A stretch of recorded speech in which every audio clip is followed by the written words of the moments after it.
Hey everyone, आप सबका फिर से स्वागत है my life lens diaries YouTube channel पर। इस वीडियो में हम जानने वाले हैं पोटेंशियल एनर्जी के बारे में, जिसे हम हिंदी में संभावित ऊर्जा कहते हैं। तो इसको समझने के लिए हमको सिर्फ 2 ही आलू की आवश्यकता होगी। 2 आलू मैं आपको दिखा दे रहा हूँ।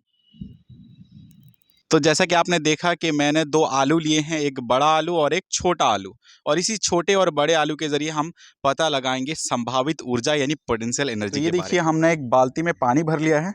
अब हमारे पास 2 आलू हैं और दोनों ही आलू को हम एक ही हाइट से फेंकेंगे। तो पहले हम छोटे आलू को इस हाइट से फेंकते हैं, तो देखते हैं क्या इम्पैक्ट होता है इसका। तो ये आपने देखा। तो अब मैं सेम हाइट से बड़े आलू को फेंकता हूँ, तो ये भी आपने देखा। तो आपने जैसा कि देखा कि छोटे आलू को फेंकने पर कम इम्पैक्ट आया और बड़े आलू को फेंकने पर ज़्यादा इम्पैक्ट आया।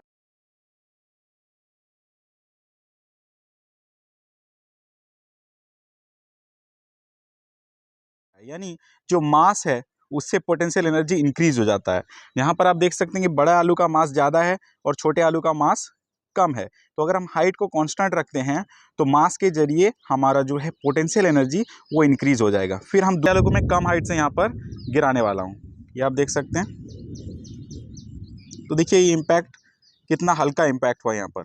अब इसी छोटे आलू को मैं थोड़ा हाइट ऊपर करके यहाँ पर गिराने वाला हूँ। अब देखिए आलू वही सेम है जो कि आपने प्रीवियस वीडियो में देखा है। तो अब देखिए इम्पैक्ट ज़्यादा हो गया है। यानी 2 चीज़ों के कारण यहाँ पर हमारा जो पोटेंशियल एनर्जी है वो इंक्रीज़ हो रहा है। या तो हमको हाइट को कांस्टेंट रख के मास को बढ़ा देना है, या फिर मास को कांस्टेंट रख के हाइट को बढ़ा देना है। जैसे कि पहले केस में हमने क्या करा, हाइट को कांस्टेंट रखा, मास को बढ़ा दिया, मास को बढ़ाते ही पोटेंशियल एनर्जी इंक्रीज़ हो गया। दूसरे केस में हमने क्या करा, मास को कांस्टेंट रखा, सेम ही आलू को यूज़ किया और हाइट को हमने बढ़ा दिया। तो जो चीज़ हमको निकल के आ गया, एक मास और एक आ गया हमारा हाइट। तो इन दोनों चीज़ों की वजह से जो किसी भी चीज़ के अंदर जो है ऊर्जा, देखिए जब ये चीज़ यहाँ पर है तो इसके अंदर कम ऊर्जा है। जब ये चीज़ थोड़ा हाइट ऊपर कर देता हूँ इसका, तो इसके अंदर ऊर्जा जो है बढ़ जाती है। इसी को बोलते हैं पोटेंशियल एनर्जी या फिर संभावित ऊर्जा। जब आप किसी पहाड़ के ऊपर किसी पत्थर को देखते हो वो स्थिर अवस्था में है, तो आप ये ना समझिए कि उसके पास कोई ऊर्जा नहीं है। पहाड़ नीचे गिरने लगेगा तो उसका इम्पैक्ट क्या हो सकता है ये आप भी जानते हैं और ये मैं भी जानता हूँ।